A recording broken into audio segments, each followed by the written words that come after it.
آپ دیکھیں گے کہ قرآن میں اور حدیث میں نماز کے بارے میں، ظاہر بات ہے دین کے ارکان تو 5 ہیں اسلام کے، لیکن نماز کے بارے میں بہت زیادہ تاکید کی جاتی ہے، کیونکہ نماز میں کچھ ہے ایسی بات، نماز میں ہے کچھ ایسی بات۔ حج تو سب کے اوپر فرض نہیں ہے، اتنی مہنگی عبادت ہو گئی خاص طور سے آج کل کے زمانے میں، زکوٰۃ ہر آدمی کے اوپر فرض نہیں ہے، لیکن نماز ایسی چیز ہے کہ اس کے لیے بار بار اللہ تعالیٰ تاکید کرتا ہے، اس طرح سے فرض قرار دیا ہے، اور یہی وہ سب سے پہلی عبادت ہے جو کم سنی میں شروع ہو جاتی ہے، 7 سال کی عمر میں شروع ہو جاتی ہے، اور آخری سانس تک یہ فریضہ آدمی کے اوپر رہتا ہے، چاہے وہ لیٹا ہوا ہو، چاہے پلاسٹر بندھا ہوا ہو، چاہے جتنی پریشانی کی حالت میں ہو، اگر وہ زندہ ہے، اس کی روح ہے، تب بھی اس کی نماز معاف نہیں ہے، چاہے وہ اشارے ہی سے پڑھے گا، چاہے وہ دل ہی میں پڑھے گا کہ میں رکوع کر رہا ہوں، اب میں سجدہ کر رہا ہوں، لیکن اس کے لیے وہ نماز معاف نہیں ہے۔ تو اسی طرح سے ہمیں بھی اپنے بچوں کو نماز کا پابند بنانا چاہیے۔ اور ایک طریقہ اور ہے اس کا کہ گھر میں اگر بچے اپنی والدہ کو، اپنی ماں کو دیکھتے ہیں نماز کی پابندی کرتے ہوئے، تو خود بخود بچوں کے دل میں اور بچیوں کے دل میں اس کی اہمیت بیٹھ جائے گی۔ بلکہ آپ نے خیال کیا ہوگا، میں بھی ایک عام انسان گھروں میں دیکھتا ہوں، اپنے گھروں میں بھی، کہ چھوٹے بچے بھی جو 2 سال کے، 1.5 سال کے، 3 سال کے ہیں، وہ جب دیکھیں گے کہ امی نماز پڑھ رہی ہیں یا باجی میری نماز پڑھ رہی ہیں، تو وہ بھی آ کے ساتھ میں اٹھک بیٹھک کریں گے، بیچ میں کھیلنے بھی لگیں گے، بیچ میں کچھ بات بھی کرنے لگیں گے، لیکن وہ نماز کی طرف آٹومیٹک وہ ایسی چیز ہے فطری طور پر کہ وہ دیکھتے ہیں کہ میری آپا پڑھ رہی ہیں، میری امی پڑھ رہی ہیں، تو وہ بھی آ کے کھڑے ہو جاتے ہیں بغل میں، چاہے وہ بڑے ہو کے نہ پڑھیں وہ الگ بات ہے، لیکن گھر کے ماحول کا کتنا اثر پڑتا ہے، نیک کاموں کو کرتے ہوئے دیکھ کے یا برے کاموں کو بھی کرتے ہوئے دیکھ، اگر کوئی ہم سے بڑا کوئی کام کرتا ہے تو یہ فطری طور پر چھوٹے بچے اس کی تقلید کرتے ہیں، اس کو فالو کرتے ہیں، چاہے وہ اچھی چیز ہو چاہے بری چیز ہو۔ تو کیوں نہ ہم بچوں کی ان اچھی عادتوں کو اور زیادہ ہائی لائٹ کریں، اس کو فالو کریں، اس کو ان کے دلوں کے اندر راسخ کر دیں، مضبوطی سے بٹھا دیں کہ تم کو بھی اسی طرح سے پابندی کرنی نماز کی الحمدللہ۔ تو گھر میں جب بچے دیکھیں گے والدین کو کہ یہ لوگ دین پر کاربند ہیں، یہ سلام کرتے ہیں، سلام کر کے نکلتے ہیں، دعائیں پڑھتے ہیں، قرآن کی آیتیں پڑھتے ہیں، حدیثوں کی باتیں کرتے ہیں، حدیثیں ایک دوسرے کو سناتے ہیں اور رائے مشورہ کرتے ہیں، تو یہ سب چیزیں دیکھیں گے انشاءاللہ تو یہ اس کی پابندی کریں گے۔ صحابیات کے ہاں جو ماحول تھا دینداری کا، تعجب ہوتا ہے سبحان اللہ، اس وقت نہ کوئی مدرسہ تھا، نہ نسواں مدرسہ تھا، نہ کالج تھے، نہ کوئی اور چیزیں تھیں، صرف اللہ کے رسول کی تعلیمات تھیں اور اسی کو آپ عام کیا کرتے تھے، لیکن ایسا ذہن بنا تھا صحابہ کا اور صحابیات کا بھی، صحابہ کا اور صحابیات کا بھی ایسا دینداری کا ذہن بنا تھا سبحان اللہ کہ وہ نماز وغیرہ تو ان کے یہاں پہلے سے، تو سنت کی چیزیں ان کے یہاں پہلے سے الحمدللہ وہ چال جاری تھیں۔ آپ کو بتاؤں واقعات میں کہ جب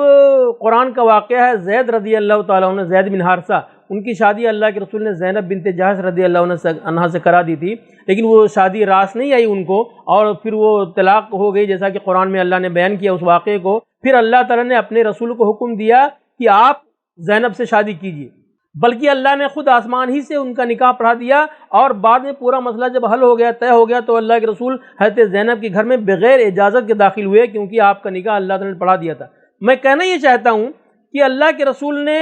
خود زید رضی اللہ عنہ کو حکم دیا کہ جا کے زینب کو میرا پیغام پہنچاؤ، انہی زینب کو ابھی زید نے طلاق دیا ہے۔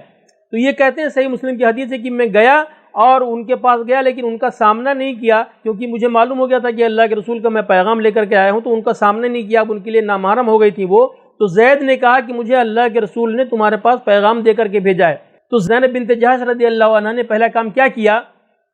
انہوں نے کہا کہ میں اس وقت تک جواب نہیں دوں گی جب تک میں اپنے اللہ سے یا اپنے رب سے استخارہ نہ کر لوں۔ استخارہ کا مطلب یہ کہ اپنے رب سے مشورہ کرنا۔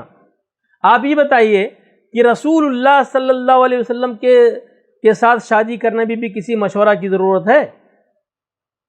سبحان اللہ، افضل خلق، افضل نبی، افضل الانبیاء، لیکن وہ اس لیے اللہ تعالیٰ سے استخارہ کرنا چاہتی تھیں تاکہ اللہ کے رسول کی خدمت میں، اللہ کے رسول کی زوجیت میں کوئی کمی ان سے نہ ہونے پائے۔ تو حدیث میں آتا ہے کہ سب سے پہلے وہ اپنے گھر میں اس کونے میں گئیں جہاں وہ نماز پڑھا کرتی تھی۔ یہی میرا پوائنٹ ہے کہ صحابہ کرام کے یہاں اور صحابیات کے یہاں گھر میں نماز پڑھنے کی خاص جگہ ہوا کرتی تھی جہاں پہ وہ نماز پڑھتی تھی۔ اب اگر آپ کی بچیاں دیکھیں گے کہ ہماری امی اس طرح سے نماز کے اہتمام کرتی ہیں تو فطری طور پر وہ لوگ بھی نماز کی طرف مائل ہوں گے۔ یہی نہیں، بعض صحابہ کرام کے بارے میں آتا ہے کہ ایک صحابی تھے نابینا، وہ اپنی قوم کی امامت کیا کرتے تھے، تو ایک دن رسول اللہ صلی اللہ علیہ وسلم سے عرض کیا کہ یا رسول اللہ، میں اپنی قوم کی امامت کیا کرتا تھا، لیکن جب بارش آتی ہے، سیلاب آتا ہے تو وادی میں پانی بھر جاتا ہے اور میں نابینا ہوں، تو میں وادی کراس کر کے وہاں پہ مسجد میں نہیں جا سکتا، اب مجھے گھر ہی میں نماز پڑھنی ہے۔ تو ایک دن آپ آئیے اور میرے گھر میں کسی جگہ پہ نماز پڑھ دیجئے تاکہ میں پھر وہیں پہ نماز پڑھا کروں۔ سبحان اللہ۔ تو اللہ کے رسول صلی اللہ علیہ وسلم حضرت ابوبکر کے ساتھ میں وہاں پہ تشریف لائے اور بیٹھنے سے پہلے ہی کہا کہ مجھے بتاؤ میں کہاں نماز پڑھوں تمہارے گھر میں؟ تو انہوں نے کہا کہ اس کونے میں آپ نماز پڑھ دیجئے، پھر وہ اسی پہ بعد میں نماز اسی جگہ پہ پڑھنے لگے الحمدللہ۔ تو یہ اہتمام تھا نماز کا صحابہ کرام کے ہاں، اور یہ جو نماز کی پابند قوم ہوتی ہے، دینداری کی پابند قوم ہوتی ہے، یہ تربیت کی وجہ سے ہوتی ہے۔ جو اللہ کے رسول کی احادیث کو سنتے تھے صحابہ کرام میں جو بچے تھے وہ لوگ بھی اتنی زیادہ پابندی کرتے تھے عبادات میں، خاص طور سے کہ کبھی کبھی اللہ کے رسول کو منع کرنا پڑتا تھا کہ تمہارے اوپر اور بھی حقوق ہیں، ان کا بھی خیال کرنا تمہارے لیے لازم ہے۔ اسلام میں انصاف ہے، اسلام میں بیلنس ہے، اسلام میں توازن نہیں ہے۔ ایسا نہیں کہ کٹیا بنا کے کسی پہاڑ پہ جا کے آباد رہو اور تمام ذمہ داریوں سے بری ذمہ ہو جاؤ۔ تو کہنے کا مقصد یہ تھا کہ اس طرح سے صحابہ کرام گھر میں دین کا ماحول بنائے رکھتے تھے، اللہ کے رسول کی سنتوں کو گھر میں بھی عام کیا کرتے تھے۔ یہاں تک کہ ایک مسئلہ یہ بھی آتا ہے کہ اگر امام کے ساتھ نماز پڑھنے کے لیے باپ آیا ہوا ہے محلے کی مسجد میں، تو اس کو چاہیے کہ وہ سنتیں جا کے گھر میں پڑھے۔ اس کی حکمت یہ بتائی علماء کرام نے کہ فرض نماز کے ساتھ نماز پڑھنا مسجد میں تو واجب ہے مردوں کے اوپر، لیکن گھر میں نماز کو عام کرنے کے لیے، گھر میں نماز کا تعارف کرانے کے لیے، گھر میں نماز کا ماحول بنانے کے لیے مرد کو چاہیے یا شوہر کو چاہیے یا باپ کو چاہیے کہ جا کے گھر میں وہ سنتیں ادا کرے، وتر ادا کرے یا نفلی نماز پڑھے، تاکہ گھر کے لوگ جو ہیں وہ لوگ بھی دیکھیں کہ یہ نماز کیا چیز ہے اور ہمارے ابا الحمدللہ اس کی کتنی پابندی کرتے ہیں۔ اسی طرح سے گھر میں اور بہت سی چیزوں کا خیال کرنا پڑے گا کہ گھر میں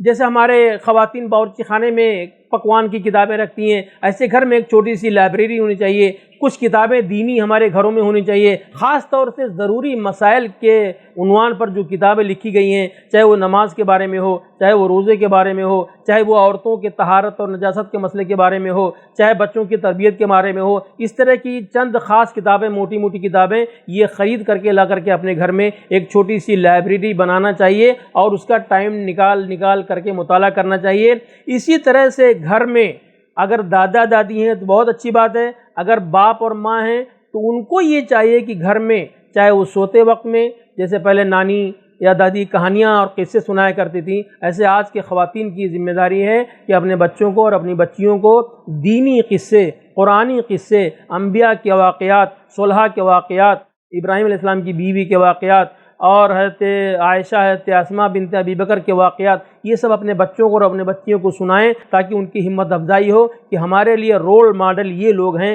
وہ نہیں جو آج ہم لوگ دوسرے بک اسٹال سے کتابیں خرید کے لاتے ہیں یا ہیرو ہیروئن کو دیکھتے ہیں فلموں میں تو ان کا اسٹائل اپناتے ہیں، چاہے وہ لڑکے ہوں چاہے لڑکیاں ہوں، چاہے وہ کپڑا ہو چاہے فیشن ہو، یہاں تک کہ بال کی کٹنگ میں بھی دوسروں کو فالو کرتے ہیں، جو بالکل غیر اسلامی طریقہ ہے۔ اللہ کے رسول نے فرمایا حدیث میں کہ من تشبہ بقوم فہو منہم، جو کوئی اسلام کے طریقہ کار کو چھوڑ کے کسی دوسرے کی تہذیب کو، کسی دوسرے کے کلچر کو، کسی دوسرے کی شناخت کو، کسی دوسرے کے کپڑے کے طور طریقے کو، کسی دوسرے کے کھانے کے طور طریقوں کو، جیسا آپ نے دیکھا آج کل شادیوں میں جہاں بفے سسٹم تو یا جہاں بھی اکثر شادیوں میں وہ کھڑے ہو کے کھانا کھانے کا رواج بن گیا ہے، اپنے مسلمانوں کی بھی بات کر رہا ہوں، ظاہر بات ہے اس کے بارے میں اللہ کے رسول کی کیا تعلیمات ہیں، ان تمام واقعات کو بچوں کے سامنے بیان کرنا چاہیے تاکہ بچے ہمارے مسلمان بچے بن کے نکلیں۔ اسی طرح سے بچوں کو گھر میں تربیت کے پوائنٹ سے میں بتانا چاہتا ہوں، ایک کام خاص طور سے کرنا چاہیے کہ بچوں کو صدقہ و خیرات کی عادت ڈالنی چاہیے۔ میں یہ کہہ رہا تھا کہ اس زمانے میں صحابہ کرام، صحابیات یا صحابہ کرام نہ کسی کالج میں گئے تھے، نہ کسی، اسی مسجد نبوی سے سب روشنی پھوٹتی تھی اور اسی کو سب لوگ اپناتے تھے۔ صحابہ کرام سنتے تھے، خواتین بھی آتی تھیں نماز میں اور وہ وہاں سے اللہ کے رسول کی زبان سے تازہ بتازہ وحی کے احکام سن کے جاتی تھیں اور ان پر عمل کرتی تھیں، چاہے وہ حجاب کی آیت ہو یا اور دیگر معاشرتی امور کی آیتیں ہوں، تازہ بتازہ مسجد نبوی سے سن کر کے پھر ان پر الحمدللہ حتی الامکان عمل کرنے کی کوشش کرتی تھیں۔ میں یہ بیان کر رہا تھا کہ بچوں کو صدقہ و خیرات کی عادت بھی ڈالنی چاہیے، اس کی تعلیم دی ہے اسلام نے بہت زیادہ، اور یہی طریقہ تھا صحابہ کرام کا اور صحابیات کا بھی کہ اس طرح سے صدقہ و خیرات میں بڑھ چڑھ کے حصہ لیا کرتے تھے. بڑی بڑی پراپرٹیز صحابہ کرام جو ہے وہ وقف کر دیتے تھے اسلام کے لیے اور اسلام کے کاموں کے لیے، چاہے وہ ابو بکر رضی اللہ عنہ کے واقعات ہوں، چاہے وہ عبد الرحمن بن عوف رضی اللہ عنہ کے واقعات ہوں. جب اللہ کے رسول کو جہاد کے لیے سامان کی، اسلحہ کی، گھوڑوں کی اور ساز و سامان کی ضرورت پڑتی تھی تو آپ کا ایک کہنا کافی ہوتا تھا. آپ نے ایک بار کہا اس طرح سے تو سب لوگوں نے بڑھ چڑھ کے حصہ لیا. حضرت ابو بکر نے اپنے گھر کا آدھا سامان لا کے اللہ کے رسول کو مسجد نبی میں دے دیا کہ یہ آپ کے لیے جہاد کے لیے وقف ہے. حضرت ابو بکر رضی اللہ تعالیٰ عنہ نے پورا سامان اٹھا لایا جتنا ان کے پاس تھا، چاہے وہ جانوروں کی شکل میں ہو، گھوڑوں کی شکل میں ہو، اونٹوں کی شکل میں ہو، یا ساز و سامان کی شکل میں ہو، یا پیسوں کی شکل میں ہو، سب کچھ اٹھا کے لا کے اللہ کے رسول کے لیے وقف کر دیا. تو علامہ اقبال نے اس کے بارے میں کہا تھا کہ پروانے کو چراغ ہے بلبل کو پھول بس، صدیق کے لیے ہے اللہ کا رسول بس. کہا ابو بکر گھر میں کیا چھوڑ کے آئے ہو؟ کہا اللہ اور اللہ کے رسول کو چھوڑ کے آیا ہوں. اتنا بڑا توکل تھا ان کا کہ اللہ اور اللہ کے رسول کو چھوڑ کے آیا ہوں، میں برباد نہیں ہوں گا. اور ظاہر بات ہے برباد نہیں ہوئے الحمدللہ، بلکہ اللہ کے رسول نے ان کا شکریہ ادا کیا. فرمایا ایک حدیث میں اللہ کے رسول صلی اللہ علیہ وسلم نے کہ ما نفعنی مال احد ما نفعنی مال ابی بکر، جتنا مجھے ابو بکر کے مال نے فائدہ پہنچایا اتنا کسی کے مال نے مجھے فائدہ نہیں پہنچایا. ایسے ہی حضرت عبد الرحمن بن عوف کا، حضرت عثمان رضی اللہ عنہ کا کتنے اہم کام کیے. عثمان بن عفان رضی اللہ تعالیٰ عنہ نے کئی کنویں خرید کے دیے مسلمانوں کو پانی پینے کے لیے. جانتے ہیں پانی کا مسئلہ ہمیشہ سے تھا، آج بھی ہے، اور اس زمانے میں اللہ کے رسول کے لیے یا بعض صحابہ کرام کے لیے پینے کا پانی قبا کے چشموں سے آیا کرتا تھا، یہاں تک کہ اسی چشمے کے پانی سے اللہ کے رسول کو غسل بھی دیا گیا انتقال کے بعد. اور صحابہ کرام جو اصحاب صفہ تھے وہ لوگ پڑھا کرتے تھے صفہ کے مدرسے میں، تو بہت سے ایسے صحابہ کرام جو نہیں پڑھنے کے لائق تھے وہ جا کے جنگل سے لکڑیاں کاٹ کے لا کے بیچتے تھے اور اس پیسے سے پانی خرید کے، میٹھا پانی صفہ کے طالب علموں کو پہنچایا کرتے تھے تاکہ وہ پانی پی لیں، ان کی پڑھائی میں کوئی ڈسٹرب نہ ہو. تو یہ عادتیں ایسی ڈالی تھیں صحابہ کرام نے اور صحابیات نے اپنے اندر بھی اور اپنے بچوں کے اندر بھی. اس کا فائدہ ہوا. اس کا فائدہ میں نے یہ بھی دیکھا سبحان اللہ، ہم نے عرب ممالک میں دیکھا ہے کہ جب بھی فلسطین کے لیے چندہ ہوتا ہے یا بوسنیا وغیرہ کے لیے چندہ ہوا، میں نے اپنے آنکھوں سے دیکھا ہے کہ جب خاص طور سے اگر حکمراں یا بادشاہ کی طرف سے اعلان ہو جاتا ہے تو پبلک بہت زیادہ دیتی ہے ان کے یہاں. میں نے دیکھا کہ چھوٹے چھوٹے بچے، اپنی آنکھوں کی بات بتا رہا ہوں، چھوٹے چھوٹے بچے جو گلک میں پیسہ جمع کرتے ہیں، اگر گھر والوں کی تربیت ہے، گھر والوں کی تعلیم ہے، گھر والوں کی طرف سے اپریشیٹ کیا جاتا ہے تو وہ اپنا گلک توڑ کے لا کے پورا پیسہ کہ یہ فلسطین کے بچوں کے لیے، فلسطین کے لوگوں کی مدد کے لیے ہے، یہ بوسنیا یوگوسلاویہ کے بچوں کے لیے ہے. یہاں تک کہ میں نے ایک بار دیکھا ایک نویلی دلہن جو پہلی رات کی دلہن تھی، دوسرے دن اس مہم میں حصہ لیا اور اس نے اعلان کیا کہ میں اپنا پورا مہر جو مجھے ملا ہے 40,000 ریال کا وہ میں فلسطین کے لیے چندے میں دیتی ہوں. تو یہ اس طرح کی اچھی عادتیں ڈالیں گے انشاءاللہ. تو آج ہمارے یہاں جو غریبی ہے، جو مجبوریاں ہیں، چاہے وہ علاج کے لیے پیسے نہ ہوں لوگوں کے پاس، چاہے وہ راستے پہ پڑے ہوئے معذور لوگ ہوں، کسی کا ہاتھ کٹا ہوا ہے، کسی کے دونوں ہاتھ کٹے ہوئے ہیں، کسی کے ہاتھ پیر دونوں کٹے ہوئے ہیں، یا اور بھی جو مجبوریاں ہیں،